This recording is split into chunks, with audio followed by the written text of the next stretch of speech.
ప్రియ దేవుని సంఘమా, ఈ చక్కని సమయంలో దేవుని వాక్యాన్ని ధ్యానిస్తూ ఆశీర్వదించబడడానికి దేవుడిచ్చిన ఈ మంచి సమయాన్ని బట్టి, అనుకూలతను బట్టి దేవుణ్ణి స్తుతిస్తూ ఉన్నాను. ఈ కార్యక్రమాన్ని చూస్తున్న మీ అందరకు రక్షకుడైన యేసుక్రీస్తు వారి పరిశుద్ధ నామాన్న నా వందనాలు చెప్తా ఉన్నాను. అలాగే మీ అందరికీ కూడా నూతన సంవత్సర శుభాకాంక్షలు తెలియపరుస్తూ ఉన్నాను. దేవుడు గత కాలం అంతా కాచి కాపాడి తన కృపచేత మన జీవితాలలో ఒక నూతన సంవత్సరాన్ని దయచేశాడు. ఆయనకే మహిమ కలుగునుగాక. కాలములో జీవిస్తున్న మనందరం కూడా ఆ కాలమును గూర్చినటువంటి అవగాహన మనకు అవసరమై ఉన్నది. కాలమును గూర్చి మనం ఆలోచించాలి అని నేను అనుకుంటా ఉన్నాను. కాలమును గూర్చినటువంటి ఆలోచన దేవునిని గురించి తెలుసుకోవడానికి ఉపయోగపడుతుంది. మనందరికీ తెలుసు, రోమీయులకు వ్రాసిన పత్రిక 1వ అధ్యాయము 20-21 మనం చదవగలిగితే, మరి ఆయన నిత్య శక్తియు ఆయన దేవత్వమును మనం తెలుసుకోవాలి అంటే జగదుత్పత్తి మొదలుకొని సృష్టింపబడిన వస్తువులను గూర్చి ఆలోచించుట వలన మరి తేటపడుచున్నది. సృష్టికర్త అయిన దేవుని గురించి మనం తెలుసుకోవాలంటే సృష్టిని దైవిక కోణంలో మనం ఆలోచించటం అనేటువంటిది అవసరమై ఉన్నది. అలాగే ప్రియులారా, మరి ఇంతకీ కాలం అంటే ఏమిటి? కాలము అనేటువంటిది ఏవైనా పదార్థమా? అది కాలమును గురించి మనం ఎలా ఆలోచించగలము, ఎలా పరిశోధించగలము? కాలం ఒక పదార్థమా? కాలమును గూర్చి ఒక డెఫినేషన్ ఏమిటి అంటే, 2 పనుల మధ్య వ్యవధినే కాలము అని అంటారు. ఇది సైంటిఫికల్ డెఫినేషన్, నిర్వచనము. 2 పనుల మధ్య వ్యవధిని కాలము అని అంటారు. అంటే కాలము ఉండాలంటే పని ఉండాలి. పని ఎలా జరుగుతుంది అంటే పదార్థము ద్వారా జరుగుతుంది. పదార్థము లేకుండా పని ఎలా అవుతుంది? పదార్థము, ఆ పదార్థము చేసే ప్రయాణము, లేకపోతే ఆ పదార్థము ద్వారా జరిగే పనులు, ఇవంతా కూడా వీటిని లెక్కించడానికి కాలము అనే ప్రమాణము అవసరమవుతుంది. మనందరికీ తెలుసు, భూమి తన చుట్టూ తాను భ్రమించడానికి, తిరగడానికి ఒక రోజు పడుతుంది. 24 అవర్స్ అంటున్నాను. అంటే ఒక రోజు అనే సమయము మనకి కావాలి అంటే భూమి ఉండాలి, అది తన చుట్టూ తాను తిరగాలి. అలాగే భూమి సూర్యుని చుట్టూ తిరిగితే ఒక సంవత్సరము. అంటే ఒక రోజని, ఒక సంవత్సరం అని ఇలా మనం చెప్పుకుంటున్నామంటే దానికి భూమి ఉండాలి, అది తిరగాలి. అంటే పదార్థము, ఆ పదార్థము చేసే ప్రయాణము, ఆ పదార్థము ద్వారా జరిగే పనులు, వీటిని లెక్కించే ఒక ప్రమాణమే కాలము అని మనం చెప్పుకోవచ్చు.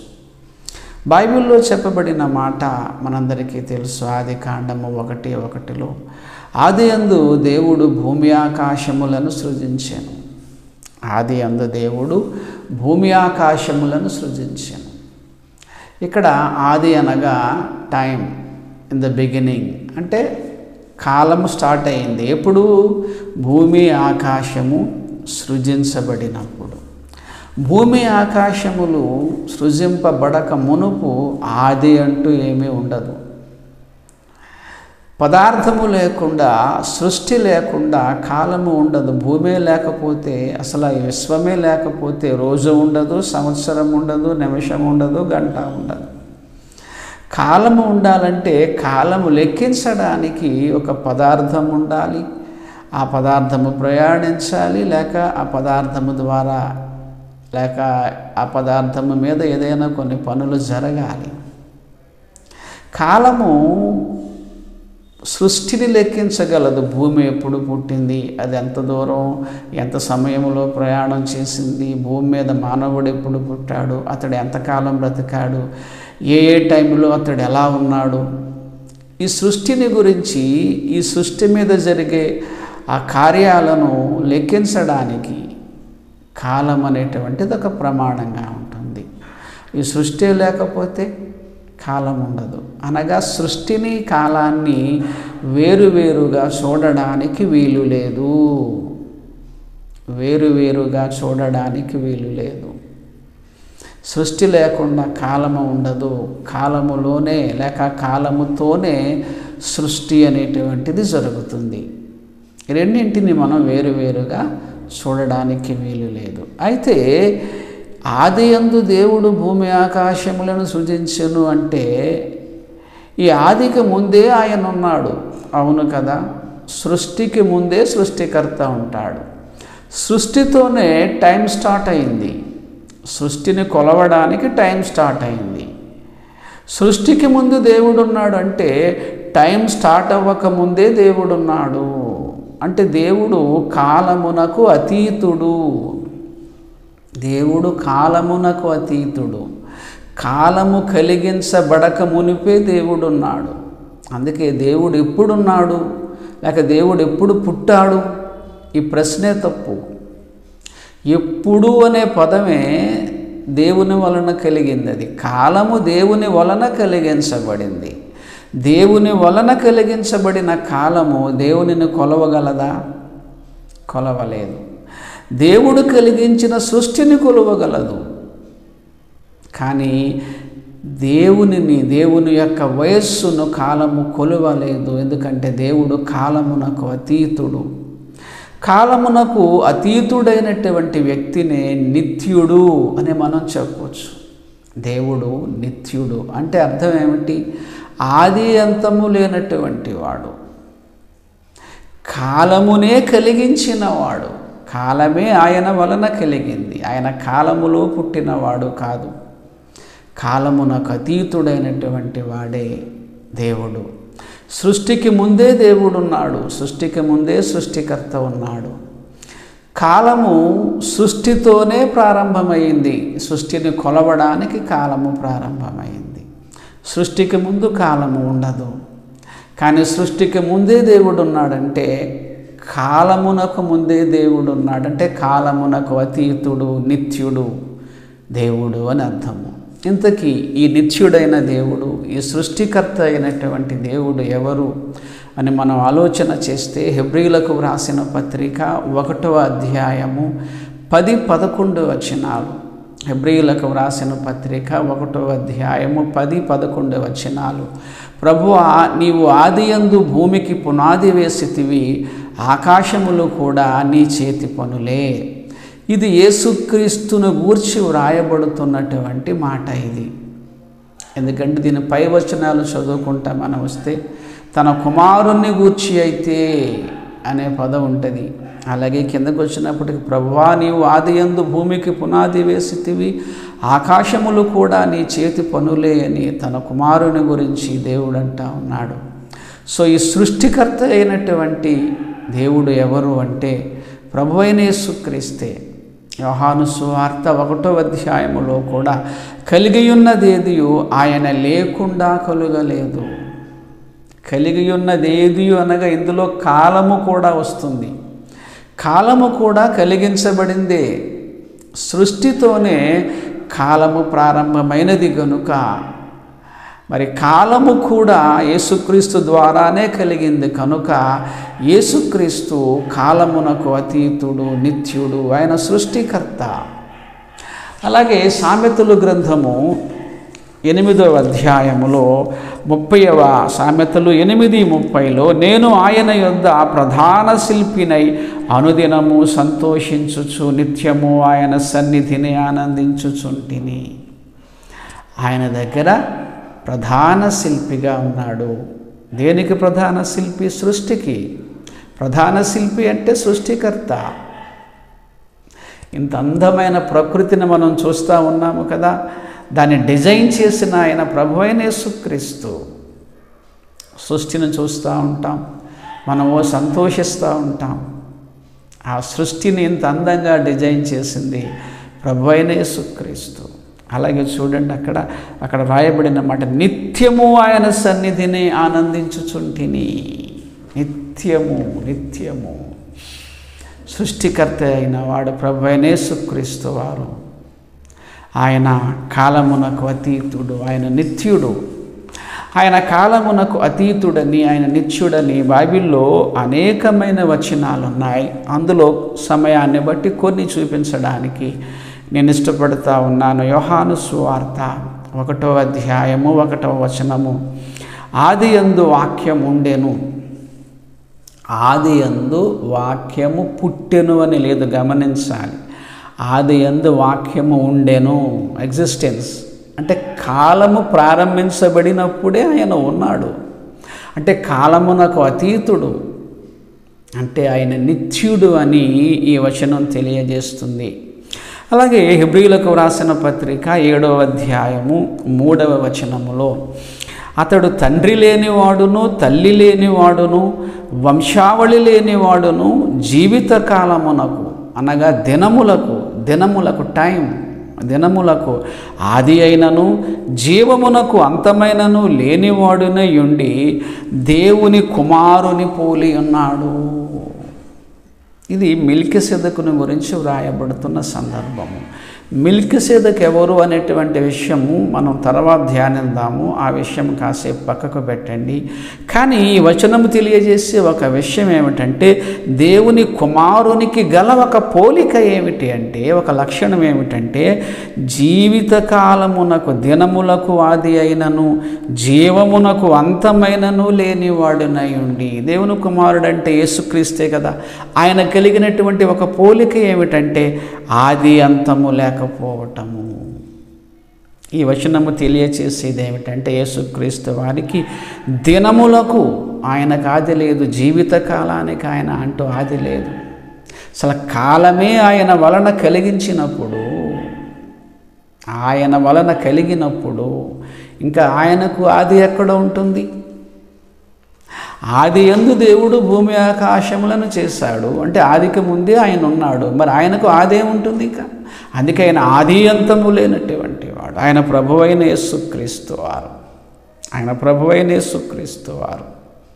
అలాగే కింద 24వ వచనానికి వచ్చినప్పటికీ, నిరంతరము ఉన్నవాడు.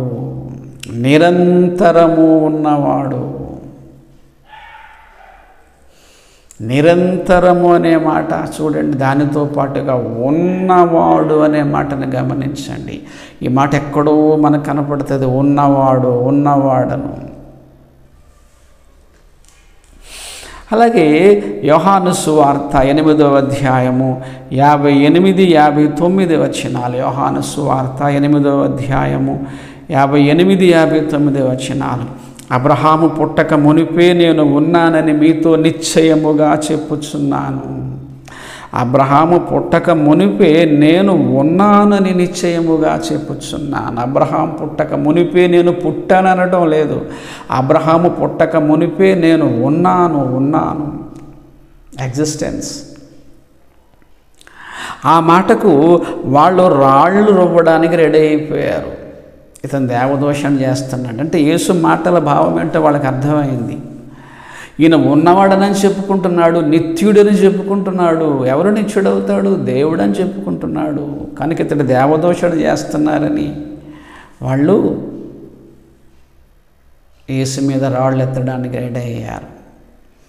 ఆ కాలంలో వాళ్ళకి యేసు ఏమని చెప్పుకుంటున్నాడో వాళ్ళకి అర్థమయ్యి వాళ్ళు నమ్మలేకపోయారు కొద్దిమంది. ఈ కాలంలో కొద్దిమంది అర్థం కాక నమ్మలేకపోతున్నారు. అలాగే కొలస్సీలకు వ్రాసిన పత్రిక 1వ అధ్యాయము 17వ వచనములో, ఆయన అన్నిటికన్నా ముందుగా ఉన్నవాడు అంటే ఆయన కన్నా ముందేమీ లేదు. ఆయన కన్నా ముందంటూ ఏమీ లేదు. ఆయన అన్నిటికన్నా ముందుగా ఉన్నవాడు. ఆయనే అన్నిటికీ ప్రారంభకుడు. ఆయనే సృష్టికర్త. ఉన్నవాడు అనే పదం మనకు బాగా కనపడుతుంది. పదలో నేను ఉన్నవాడను అని చెప్పిన మాట స్వరం ఎవరిదో తెలుసా? ప్రభువైన యేసుక్రీస్తుదే. ప్రభువైన యేసుక్రీస్తు స్వరమే అది. దానికి వాక్యాధారం ఏమిటంటే మీకా గ్రంథము 5వ అధ్యాయము 2వ వచనము. మీకా గ్రంథము 5వ అధ్యాయము 2వ వచనము. ఇశ్రాయేలీయులను ఏలబోవాడు నీలో నుండి వచ్చును, పురాతన కాలము మొదలుకొని శాశ్వత కాలము ఆయన ప్రత్యక్షమగుచుండెను. యేసుక్రీస్తు మానవ జన్మను గురించి చెప్పబడుతున్న వచనం ఇది. ఆయన మానవుడిగా ఇప్పుడు ప్రత్యక్షం కాబోతున్నాడు. కానీ ఆయన ప్రత్యక్షత ఇప్పుడే ప్రారంభించబడింది అనుకుంటున్నారేమో. ఆయన ప్రత్యక్షత పురాతన కాలము నుంచి ఉన్నది. ఆయన ప్రత్యక్షత పురాతన కాలము నుంచి ఉన్నది. చాలామంది ఆయన ఏదో 2000 సంవత్సరాల క్రితం మానవుడిగా పుట్టేటప్పటి నుంచి ఆయన జీవితం ప్రారంభం కాలేదు. ఆయన నిత్యుడు. అలాగే ఆయన ప్రత్యక్షత కూడా మరి పురాతన కాలము నుంచి, పాత నిబంధన కాలంలో కూడా దేవుని పేరిట ప్రత్యక్షమైన వాడు, దేవుని పేరిట మాట్లాడినవాడు ప్రభువైన యేసుక్రీస్తే. యోహాను సువార్త 1వ అధ్యాయము 18వ వచనము. యోహాను సువార్త 1:18. ఎవడైనను ఎప్పుడైనను దేవుని చూడలేదు, ఎవడైనను ఎప్పుడైనను దేవుని చూడలేదు. తండ్రి రొమ్మునున్న అద్వితీయ కుమారుడే ఆయనను బయలుపరచెను. తండ్రి అయిన దేవుణ్ణి ఎవ్వరూ చూడలేదు. ఏ కాలం ముందు ఎవ్వరు ఆయన చూడలేదు, ఎవరు ఆయన స్వరం వినలేదు. కానీ అదృశ్య దేవుని స్వరూపి అయిన వాడు యేసుక్రీస్తు వారు. అదృశ్య దేవుని స్వరూపి, కనపడని దేవునిలో నుంచి ఒక కనపడే వ్యక్తిగా ఆయన భూమి మీదకి వచ్చాడు. ఆయన వచ్చి తండ్రిని బయలుపరిచాడు ప్రత్యక్షత ద్వారా. మోషేతో పొదలో నుంచి నేను ఉన్నవాడను అనే మాట యేసు పలికినది. ఎందుకంటే ఆ మాటను మోషే విన్నాడు కనుక. దేవుని స్వరాన్ని ఎవరూ వినలేరు. దేవుణ్ణి చూచినట్టుగా కూడా మనకి బైబిల్లో కనపడుతుంది. అవును, వాళ్ళు ఎవరిని చూశారంటే అదృశ్య దేవుని స్వరూపి అయిన యేసుక్రీస్తుని చూశారు. ఇక్కడ చూడండి, ఎవడైనాను ఎప్పుడైనాను దేవుని చూడలేదు, తండ్రి రొమ్మునున్న అద్వితీయ కుమారుడే. అద్వితీయ కుమారుడే ఫుట్నోట్లో ఏముంది చూడండి, అద్వితీయ దేవుడే, అద్వితీయ కుమారుడే అనే ఫుట్నోట్లో అద్వితీయ దేవుడే ఆయనను బయలుపరచెను. పాత నిబంధన కాలములో యెహోవా దేవుని పేరిట ప్రత్యక్షమైనది, మాట్లాడింది. యెహోవా దూతగా మాట్లాడింది ప్రభువైన యేసుక్రీస్తే. నేనున్నవాడనని చెప్పినటువంటి మాట యేసుకు వర్తించే మాటే అది. అందుకే ఆ మాటను వినే ఆనాటి వాళ్ళు యేసును చంపడానికి చూశారు. వాళ్ళు రాళ్ళు రువ్వడానికి. ఇతడు దేవదూషణ చేస్తున్నాడు, దేవత్వాన్ని ఆపాదించుకుంటున్నాడు, నిత్యుడు అని చెప్పుకుంటున్నాడు ఈయన అని యేసును చంపడానికి చూశారు వాళ్ళు. ప్రియమిత్రులారా, యేసుక్రీస్తు వారు నిత్యుడు, నిత్యుడు. ఇంకా చాలా వచనాలు ఉన్నాయి. ఇవి సరిపోతాయని నేను అనుకుంటున్నాను మీకు. ఆయన కాలమును కలిగించినవాడు, కాలములో పుట్టినవాడు కాదు. చాలామంది సామెతల గ్రంథము 8వ అధ్యాయంలో వ్రాయబడిన కొన్ని వచనాలను చూపిస్తూ యేసుక్రీస్తు పరలోకములో పుట్టాడు అంటున్నారు. ఎందుకంటే పుట్టి తిని అనే ఆ మాట వాళ్ళకి కనపడుతుంది కనుక. సామెతల గ్రంథము 8వ అధ్యాయము కాస్త మొత్తం అంతా మనం చదువుకుంటా రావాలి. బిగినింగ్ నుంచి మనం చదువుకుంటా రావాలి. 23 నుంచి చూడండి, అది 22 నుంచి చూడండి. పూర్వకాలమందు తన సృష్టి ఆరంభమున, సృష్టిని గురించిన ప్రస్తావన, సృష్టి ఆరంభమున తన కార్యములలో ప్రథమమైన దానిగా యెహోవా నన్ను కలుగచేసెను. అంటే యేసుక్రీస్తుని గురించినటువంటి వివరణగా మనకి ఇది కనపడుతుంది. ప్రారంభం నుంచి మనం చదువుకుంటా వస్తే ఇక్కడ నన్ను కలుగజేసెను అనే మాటను పట్టుకుని యేసుక్రీస్తు కలుగ చేయబడిన వాడు అంటున్నారు. దయతో అంతా చూద్దాము. అనాది కాలము మొదలుకొని మొదటి నుండి భూమి ఉత్పత్తి అయిన కాలమునకు పూర్వము నేను నియమించబడి తిని. అనాది అనాది అనాది అంటే చూడండి, మీరు ఆలోచించండి ఆ మాటని. అనాది అంటే ఆది కన్నా ముందే, అనాది. ఇంకా చెప్పాలంటే అసలు ఆది లేనటువంటి కాలం, అనాది కాలము మొదలుకొని మొదటి నుండి భూమి ఉత్పత్తి అయిన కాలమునకు పూర్వము నేను నియమించబడి తిని, అక్కడ కలుగజేయబడి తిని, ఇక్కడ నియమించబడి తిని. ఎప్పటి నుంచి? ఆది నుంచా? ఆదికి ముందే, అనాది కాలము నుండి. అలాగే చూడండి, ప్రవాహ జలములు లేనప్పుడు, నీళ్లతో నిండిన ఓటలు లేనప్పుడు నేను పుట్టి తిని, అసలు సృష్టికి ముందే నేను పుట్టి తిని అంటున్నాడు ఇక్కడ. ఓకే, పర్వతములు స్థాపింపబడక మునుపు, కొండలు పుట్టక మునుపు, భూమిని దాని మైదానములను ఆయన చేయక మునుపు, నేలమట్టిని రవంతయు సృష్టింపక మునుపు నేను పుట్టి తిని. ఓకే, ముందు కలగజేయబడి తిని, నియమించబడి తిని, అలాగే పుట్టి తిని. ఇంకా చూడండి, ఆయన ఆకాశ విశాలమును స్థిరపరిచినప్పుడు, మహాజలము మీద మండలమును నిర్ణయించినప్పుడు నేను అక్కడ ఉంటిని. మీరు గమనిస్తున్నారా? నియమించబడి తిని, కలుగచేయబడి తిని, పుట్టి తిని, ఉంటిని. ఎన్ని ఎప్పుడు? సృష్టి జరగడానికి ముందు. సృష్టిని గురించి చెప్తా ఉన్నాడు. సృష్టిని గురించి చెబుతూ నియమించబడ్డాను, పుట్టాను, కలుగ చేయబడ్డాను, ఉన్నాను. ఇవన్నీ పరిగణనలోనికి తీసుకోండి. ఇవన్నీ వదిలేసి ఓన్లీ పుట్టి తిని అని ఒకేదాన్ని పట్టుకోకండి. అలాగే చూడండి, ఆయన పైన ఆకాశమును స్థిరపరిచినప్పుడు, జలధారను ఆయన బిగించినప్పుడు, జలములు తమ సరిహద్దులు మీరకుండునట్లు ఆయన సముద్రమునకు పొలిమేరను ఏర్పరిచినప్పుడు, భూమి యొక్క పునాదులను నిర్ణయించినప్పుడు, నేను ఆయన యొద్ద ప్రధాన శిల్పినై అనుదినము సంతోషించుచు నిత్యము ఆయన సన్నిధిని ఆనందించుచుంటిని. నిత్యము ఆనందిస్తున్నా, నిత్యము ఉంటిని, కలుగ చేయబడి తిని, నియమించబడి తిని, పుట్టి తిని. ఎప్పుడు? సృష్టిని గూర్చిన ప్రస్తావన. అంటే అర్థం ఏమిటంటే సృష్టికర్తగా పుట్టాడు. పదవి పుట్టింది, ఒక పని ఆయన ద్వారా ప్రారంభించబడుతుంది కనుక ఆ ప్రధాన శిల్పిగా పుట్టాడు, సృష్టికర్తగా పుట్టాడు. అంటే ఆ పనిని ప్రారంభిస్తున్నాడు. పదవి పుట్టింది. ఒక మాటలో మనకు అర్థమయ్యే భాషలో చెప్పాలంటే, యేసుక్రీస్తు మానవుడిగా ఉన్నప్పుడు సత్యమును గూర్చి సాక్ష్యం ఇవ్వడానికి నేను పుట్టాను అంటాడు. మరి ఆయన పుట్టాను అంటే ఎప్పుడిది? మానవుడిగా పుట్టాడు, అంతే కదా. మానవుడిగా అంటే అంతకుముందు లేడనా? కానే కాదు. అంతకుముందు ఆయన ఉన్నాడు, కానీ సత్యమును గురించి ప్రకటించే ఆ పని నిమిత్తం ఆయన నియమించబడ్డాడు కనుక ఆ పని యొక్క పదవిని గురించి చెప్పుకున్నాడు. అందుకు నేను పుట్టాను అంటే ఆ పని నిమిత్తము నియమించబడ్డాను, పదవి పుట్టింది అని చెప్పుకోవచ్చు, మనకు అర్థమయ్యే భాషలో చెప్పాలి అంటే.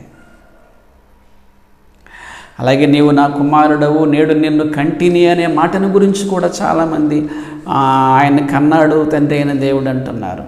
ఆయన్ని సమాధిలో నుంచి లేపటం, ఇది చాలాసార్లు నేను ఈ విషయాన్ని గురించి ప్రస్తావించాను. అపోస్తలుల కార్యములో 13వ అధ్యాయములో ఉంటుంది అది. నీవు నా కుమారుడవు, నేడు నిన్ను నేను కంటిని అని చెప్తూ అక్కడ ఆయన యొక్క పునరుత్థానాన్ని గురించి కూడా ప్రస్తావన చెప్తా ఉన్నాడు. చూడండి, అపోస్తలుల కార్యములు 13వ అధ్యాయము 32 నుంచి మనం చదువుకుంటా వస్తే, దేవుడు యేసుని లేపి పితరులకు చేసిన వాగ్దానమును మన పిల్లలకు నెరవేర్చి ఉన్నాడని మేమును మీకు సువార్త ప్రకటించుచున్నాము. అలాగే నీవు నా కుమారుడవు, నేడు నేను నిన్ను కంటినేని 2వ కీర్తన యందు వ్రాయబడి ఉన్నది. మరియు ఇక కుళ్ళు పట్టకుండా ఆయనను మృతులలో నుండి లేపుటను బట్టి దావీదునకు అనుగ్రహించిన పవిత్రమైన వరములను మీకు అనుగ్రహింతును, అవి నమ్మకములైనవని చెప్పాను. కాబట్టి వేరొక కీర్తన యందు నీ పరిశుద్ధిని కుళ్ళు పట్టనీయవని చెప్పుచున్నాడు. అలాగే చూడండి, దావీదు దేవుని సంకల్పము చొప్పున తన తరము వారికి సేవ చేసి నిద్రించి తన పితరుల యొద్దకు చేర్చబడి కుళ్ళిపోయాను, కానీ దేవుడు లేపినవాడు కుళ్ళి పట్టలేదు. నీవు నా కుమారుడవు, నేను నిన్ను కన్నాను అంటే నిన్ను సమాధిలో నుంచి లేపాను, మహిమ శరీరముతో నిన్ను పుట్టించాను. మహిమ శరీరము పుట్టింది. అంతే తప్ప ప్రభు అయిన యేసుక్రీస్తు వారు తండ్రి అయిన దేవునికి పుట్టినవాడని చాలామంది అంటూ ఉన్నారు. ఈ విషయాన్ని చాలా సంవత్సరాలుగా నేను చెప్తా ఉన్నాను. ఆయన ఉన్నవాడు, దేవుని కుమారుడు అంటే దేవునికి పుట్టాడని కాదు, దేవుని యొక్క లక్షణాలు కలిగిన వాడు. నీవు నా కుమారుడవు, నేను నిన్ను కన్నాను అంటే నిన్ను సమాధిలో నుంచి లేపాను, మహిమ శరీరముతో లేపాను, నా కుడి పార్శ్వాన కూర్చోబెట్టుకున్నాను, సమస్తానికి నిన్ను వారసునిగా చేశాను. ఈ ప్రాసెస్ అంతా కూడా కలిపి నీవు నా కుమారుడవు, నేడు నిన్ను కన్నాను అనే ఆ వచనం యొక్క భావము. అది పునరుద్ధాన జన్మ. అలాగే ప్రియులారా, మరి యెషయా గ్రంథము 9వ అధ్యాయం 6వ వచనం, ఇప్పుడు చదవబడిన ఈ వచనాలన్నిటిని బట్టి మరి ప్రభు అయిన యేసుక్రీస్తును నిత్యుడుగా మనం నమ్మాలి. ఆయన కాలమునకు అతీతుడుగా మనం నమ్మాలి. ఆయన కాలములో పుట్టినవాడు కాదు, కాలమునే పుట్టించినవాడు. ఆయన నిత్యుడు. ఎవరు నిత్యుడవుతారు అంటే దేవుడే నిత్యుడవుతాడు. కనుక ఆయన నిత్యుడు అని మనం నమ్మితే ఆయన దేవుడని నమ్మవలసినదే. యెషయా గ్రంథము 9వ అధ్యాయము 6వ వచనములో మనకు శిశువు పుట్టెను. యేసుక్రీస్తు వారి మానవ జన్మను గురించి వ్రాయబడిన మాట, మనకు శిశువు పుట్టెను. బాగుంది అని అంటూ చివరికి వచ్చినప్పటికీ ఆ శిశువుగా పుట్టినటువంటి ఆ వ్యక్తి గల ఒక పేరు ఏమిటంటే నిత్యుడగు తండ్రి.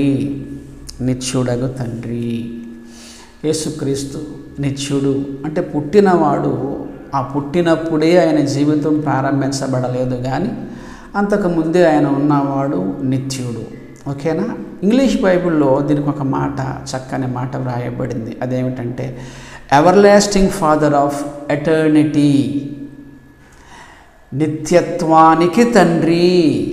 నిత్యుడైన తండ్రి, నిత్యత్వానికి తండ్రి, రెండు కనెక్టే. ఎందుకంటే నిత్యుడైన తండ్రి మాత్రమే నిత్యత్వానికి తండ్రి కాగలడు. నిత్యుడైన వాడే నిత్య జీవము ఇవ్వగలడు. నిన్ను నన్ను ఆ నిత్య జీవానికి తీసుకెళ్ళడానికి, కాలమునకు అతీతమైనటువంటి పరలోకమునకు మనల్ని తీసుకువెళ్ళడానికి ఆయన కాలములోనికి వచ్చాడు. ఆయన కాలములో పుట్టాడు. యేసుక్రీస్తు మానవుడిగా జీవించినప్పుడు ఆయనను కాలము కొలిచింది, కొలవగలిగింది ఆయన్ని. ఎందుకంటే ఆయన మానవుడిగా వచ్చాడు కనుక. ఆయన భూమి మీద పుట్టాడు, పుట్టి కొంతకాలం జీవించాడు, మరణించాడు, తిరిగి లేచాడు, ఆరోహణమయ్యాడు. యేసుక్రీస్తు మానవ జీవితాన్ని కాలము కొలవగలిగింది. యేసుక్రీస్తును ఆధారము చేసుకునే కాలము విభజించబడింది. క్రీస్తు పూర్వము, క్రీస్తు శకముగా, యేసుక్రీస్తు మానవుడిగా రాక ముందటి మానవ చరిత్రను క్రీస్తు పూర్వమని, యేసుక్రీస్తు మానవుడిగా పుట్టిన తరువాత కాలమును క్రీస్తు శకమని మనం పిలుస్తూ ఉన్నాం. అంటే కాలము క్రీస్తును ఆధారం చేసుకుంది. మానవునిగా వచ్చినటువంటి యేసును కాలము కొలిచింది. ఆయన మనకు శిశువు పుట్టెను, మనకు శిశువు పుట్టెను అంటూ ఆయన నిత్యత్వానికి తండ్రి. అంటే ఆయన మాత్రము నిత్యుడుగా ఉండాలని అనుకోవటం లేదు, మనలను కూడా ఆ నిత్యత్వానికి తీసుకెళ్ళాలని ఆయన అనుకుంటున్నాడు. కనుకనే ఆయన నిత్యత్వానికి తండ్రి. సో మనము నిత్య జీవానికి వెళ్ళాలి అంటే ఆ నిత్యుడైన యేసుని మనం నమ్మాలి. ఆయన అంటున్నమాట, నేను వారికి నిత్య జీవమిచ్చుచున్నాను. యోహాను 10:28. నిత్యత్వానికి తండ్రి అయిన వాడు మాత్రమే నిత్య జీవము ఇవ్వగలడు. నిత్యుడైన వాడు మాత్రమే నిత్యత్వానికి తండ్రి కాగలడు. ఆయన నిత్యుడు కాకుండా మనకు నిత్య జీవం ఎలా ఇవ్వగలడు? మనకు కాలమునకు అతీతమైనటువంటి మరి పరలోకానికి తీసుకెళ్ళడానికి ఆయన భూమి మీదకు మానవుడిగా వచ్చాడు. నిత్య జీవానికి ఆటంకముగా ఉన్నటువంటి పాపం ఏదైతే ఉందో ఆ పాపము మనలో నుంచి తీసివేయడానికి, మన పాప శిక్షను ఆయన భరించాడు, సిలువలో మరణించాడు. ఆది అంతము లేనటువంటి దేవుడు మానవ అవతారములో మానవుడిగా పుట్టి మానవుడిగా చనిపోయాడు. ఆ మరణానికి గల కారణం మనం చేసిన పాపమే. ఆ పాపమే నిత్య జీవానికి ఆటంకం. మన మరణానికి గల కారణం పాపం. ఆ నిత్య జీవానికి మనకి ఇవ్వడానికి, ఆ నిత్యత్వములోనికి మనల్ని తీసుకువెళ్ళడానికి ఆయన మానవుడిగా పుట్టి మన పాప శిక్షను భరించాడు. ఆయన మనం నమ్మితే, ఆయన విశ్వసిస్తే ఆ నిత్య జీవములోనికి మనము ప్రవేశిస్తాం. ప్రియులారా, మనము ప్రవేశిస్తాము. యేసుక్రీస్తు రెండవ రాకడలో రాబోతా ఉన్నాడు. ఆ సమయంలో భూమి ఆకాశములు మిక్కుటమైన వేండ్రముతో లయమైపోతున్నాయి. అనగా టైం ఉండదు, ఇక భూభ్రమణ కాలం ఉండదు, భూ పరిభ్రమణ కాలం ఉండదు, భూమే ఉండదు, సూర్యుడే అస్సలు విశ్వమే ఉండదు. అంటే కాలం ఉండదు. ఇక కాలమునకు అతీతమైనటువంటి అద్భుతమైనటువంటి పరలోకానికి ఆయన మనల్ని తీసుకెళ్ళబోతా ఉన్నాడు. దానికి మనం సిద్ధపడాలంటే ప్రభువైన యేసుక్రీస్తుని దేవుని కుమారునిగా, అనగా దేవునిగా మనం విశ్వసించినప్పుడు, ఆయన ఇచ్చిన ఆజ్ఞల ప్రకారం మనం బ్రతికినప్పుడు మనం ఆయనతో పాటుగా నిత్య జీవము చేరుకోగలము. పరిశుద్ధాత్మ దేవుడు మరి మనందరికీ కూడా ఆ నిత్య జీవం చేరడానికి ఆయన సహాయం చేయునుగాక. యేసును నమ్మిన వారందరూ ధన్యులు, వారు నిత్య జీవానికి వెళ్ళబోతూ ఉన్నారు. యేసును నమ్మని వారు కూడా మారు మనస్సు పొంది కాలమునకు అతీతుడైనటువంటి నిత్యుడైనటువంటి ప్రభువైన యేసుక్రీస్తుని దేవునిగా విశ్వసించండి, బాప్తిస్మము తీసుకోండి, బైబిల్ చదవండి, ఆయన ఆజ్ఞలు పాటించండి, పరిశుద్ధముగా బ్రతకండి, ఆ నిత్య జీవాన్ని చేరుకోండి. దేవుడు మిమ్మల్ని దీవించునుగాక. ప్రార్థన చేసుకుందాం. ప్రేమ కలిగిన ప్రియ పరిశుద్ధ తండ్రి, మీ కుమారుని యొక్క నిత్యత్వాన్ని గురించి ప్రభువా మేము ధ్యానిస్తూ ఉన్నప్పుడు ప్రభువా ఎంతో సంతోషముగా ఉన్నది. ప్రభువా, మీ కుమారుని గూర్చినటువంటి వివాదాలు సమాజంలో ప్రభువా, క్రైస్తవ్యములో కూడా గలిబిలి రేపే ఆ పరిస్థితుల్లో ఉండగా తండ్రి, మీరు మాకు తెలియచేస్తున్న ఈ చక్కని జ్ఞాన సంగతులను బట్టి మిమ్మల్ని స్తుతిస్తూ ఉన్నాము. ప్రభువా, ప్రభువైన యేసుక్రీస్తు వారు నిత్యుడగు తండ్రి, నిత్యత్వానికి తండ్రి. ప్రభువా, ఆయన దేవత్వము కలిగిన, పరిపూర్ణమైన దేవత్వము కలిగిన దేవుడు అనే చక్కని విశ్వాసాన్ని మాకు తండ్రి మీ పరిశుద్ధాత్మ ద్వారా మాకు తెలియచేస్తూ ఉన్నారు. ప్రభువా తండ్రి, ప్రభు ఇంకా అనేకులకు తండ్రి మీ కుమారుని యొక్క దైవత్వ సంగతులు అర్థమయ్యేటట్టు చేసి వారు సరిగా అర్థం చేసుకుని విశ్వసించి ఆ నిత్య జీవం చేరుకోవడానికి మా అందరికీ ప్రభువా మీ కృప చూపించమని ప్రభువైన యేసుక్రీస్తు వారి పరిశుద్ధ నామాన్ని ఈ ప్రార్థన అడిగి వేడుకొనుచున్నాము తండ్రి. ఆమేన్. ఇప్పుడు మన తండ్రి అయిన దేవుని ప్రేమయు, కుమారుడైన యేసుక్రీస్తు వారి కృపయు, పరిశుద్ధాత్మ దేవుని అన్యోన్య సహవాసం ఇప్పుడు ఎల్లప్పుడూ సదాకాలము మనందరిపై తోడైండునుగాక. ఆమేన్. వందనాలండి.